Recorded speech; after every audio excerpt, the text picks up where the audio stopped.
The true story of the Hanging Gardens is one of the great mysteries of archaeology. The short answer is that the full true story cannot be known with certainty, and there is significant doubt about their existence in Babylon at all. Here is a comprehensive breakdown of the legend, the historical evidence, and the compelling modern theory that places them in a different city entirely. The traditional legend, Nebuchadnezzar II's gift. According to popular tradition, the story goes like this.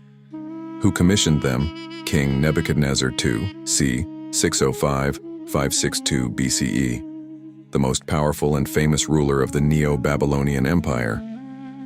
When around 600 BCE. Why?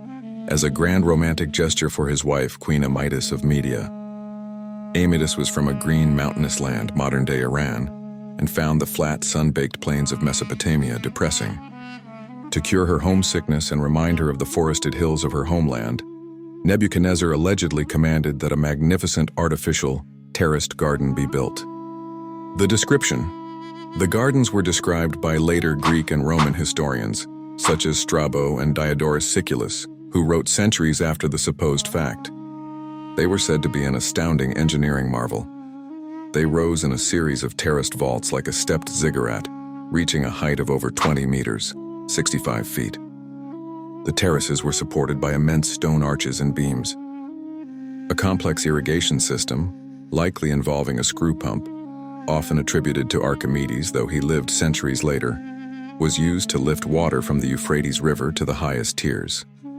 The gardens were lush with trees, shrubs, vines, and flowers, creating a stunning green mountain in the heart of the desert city. This is the story that has captured imaginations for millennia and earned the gardens a place on the ancient Seven Wonders of the World list. The historical problems. Why scholars doubt the Babylonian story. Despite the enduring legend, there are major historical and archaeological issues with this story.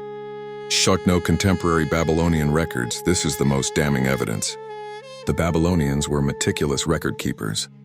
We have thousands of clay tablets from Nebuchadnezzar's reign detailing his building projects, palaces, temples, city walls, and canals. Nowhere is there any mention of the Hanging Gardens. If such a colossal and innovative engineering project had been undertaken, it is almost unthinkable that it would not have been recorded and boasted about by the king himself. To the water problem, describing a complex irrigation system to lift water to great heights is a key part of the legend. However, the technology described, the Archimedes screw, had not been invented in 600 BCE. While other methods existed, lifting enough water to sustain large trees would have been a monumental task. Furthermore, the water from the Euphrates is silt-laden and would have clogged any intricate system quickly. The sources are late and second-hand. The detailed descriptions of the gardens come exclusively from Greek historians who wrote about 400 years after Nebuchadnezzar's reign. Notably, none of them actually saw the gardens they were quoting even earlier, now lost sources. The first mention is from Berossus, a Babylonian priest writing in Greek in c. 290 BCE. His original work is lost, and we know of it only through quotes by later Jewish and Greek authors like Josephus.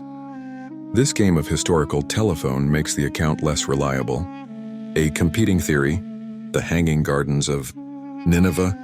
In the 1990s, the late Oxford scholar Dr. Stephanie Dalley proposed a revolutionary theory that has gained significant traction among historians. She argues that the Hanging Gardens were real, but they were built in a different city by a different king. Who really commissioned them? King Sennacherib, r. 705-681 BCE, the great ruler of the Neo-Assyrian Empire. Where in his capital city, Nineveh, on the Tigris River near modern-day Mosul, Iraq, not Babylon. When? Around 690 BCE. The evidence for this theory. Contemporary records. Sennacherib did leave extensive records, including cuneiform tablets that describe a magnificent garden and a phenomenal water system at his palace in Nineveh. He boasts of creating a wonder for all peoples and describes an intricate system of canals, dams, and aqueducts to bring water from the mountains 50 miles away. Most strikingly, he mentions the use of a screw pump made of bronze, calling it an Archimedes screw in all but name, to raise the water. Exactly the technology the Greek historians described. Mistaken identity. After the Assyrian Empire fell, the great cities like Nineveh were ruined.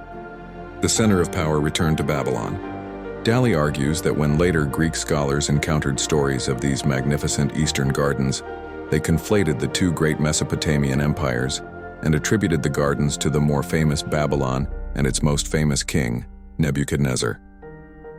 Archaeological evidence. Reliefs from Sennacherib's palace appear to show a vast garden irrigated by an aqueduct, with trees growing on terraces.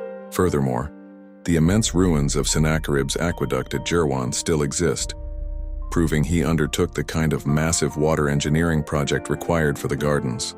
Conclusion: the full true story. The full true story is that we may never know with absolute certainty. The traditional story of Nebuchadnezzar building them for Amidus in Babylon is a beautiful legend, but it is not supported by a single piece of contemporary evidence from Babylon itself.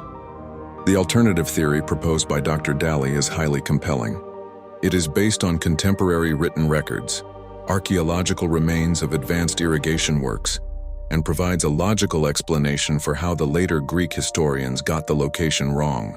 Therefore, the most historically plausible answer is, the Hanging Gardens were likely a real wonder, but they were probably commissioned by King Sennacherib of Assyria around 690 BCE for his palace at Nineveh, not by Nebuchadnezzar II in Babylon. They were a testament to Assyrian engineering might, designed to showcase the king's power and ability to dominate nature itself, rather than primarily a gift of love. The romantic legend we know today is likely a case of mistaken identity that occurred centuries after the gardens had already been destroyed.